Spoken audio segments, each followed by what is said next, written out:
des départements qui marchent. Il y a, par la création de la loi, récemment, 2 niveaux supplémentaires, non voulus par les élus locaux d'administration, que sont la métropole et en petite couronne dans cette métropole, les établissements territoriaux, qui ne marchent pas.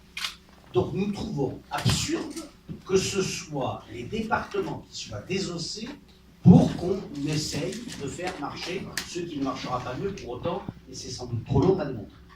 Donc nous disons, 1, nous souhaitons un périmètre qui soit celui de toute l'Île-de-France parce qu'il est le seul pertinent, aussi bien en termes d'attractivité qu'en termes de solidarité. Deuxièmement, à l'intérieur de ce périmètre, nous disons que nous avons une chance. Elle est unique en France. Tous les départements ont la même taille. Tous. À 100 000 habitants près.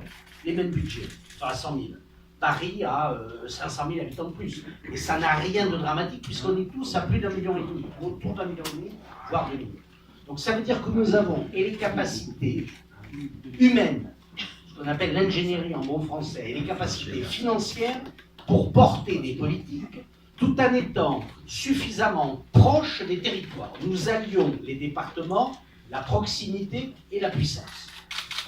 Donc ce que nous souhaitons, c'est qu'à l'intérieur de cette métropole régionale ou de cette région métropolitaine, dont il faut renforcer les compétences, à la fois du haut vers le bas, et donc que l'État commence.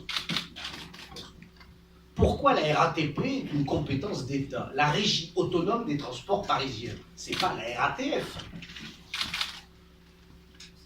Et du bas vers le haut. Bien sûr, il y a des compétences que les départements n'ont pas exercées. Moi, je considère que dans le département des Yvelines, il n'est pas normal que j'ai à financer l'université puisque l'État ne la finance pas. Et ça doit être un financement régional, métropolitain. Il faut faire des universités métropolitaines. J'appelle l'État à transformer la nationale 10, monsieur le conseiller municipal de Rambouillet, en métropole 10. La N10 doit devenir la N10, que la métropole paye. Quand vous voyez l'État, pardonne-moi, mais qui fait, l'État fait la manche. Il nous réunit, il faut qu'on mette 1 million, 2 millions, et il nous donne des leçons après, en plus. Donc, nous disons, il faut effectivement faire cela. Et en résumé, qu'est-ce que ça veut dire? On dit qu'on ne veut pas une révolution générale, un Big Bang, qui débouchera immanquablement sur la paralysie de la région parisienne pendant les 10 ans qui viennent, avec des rendez-vous manqués, comme les Jeux Olympiques, ce qui est une chance unique pour la France, mais aussi et surtout pour la Seine-Saint-Denis. On en est parfaitement conscient, on est solidaire là-dessus.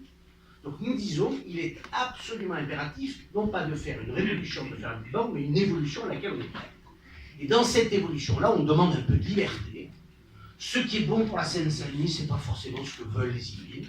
Ce qui est bon pour les Saônes, ce n'est pas forcément ce que veulent les Yvelines. Il y a la liberté contractuelle, mais les élus peuvent le faire très bien à l'intérieur de la métropole régionale et à travers des outils qui existent déjà. Les contrats de plan qu'on peut... la contractualisation entre collectivités, elle est ancienne et on peut très bien la faire de façon très différente entre les différents territoires. Donc, ayons confiance dans les élus. Le président Larcher est une chose essentielle, mais essentielle.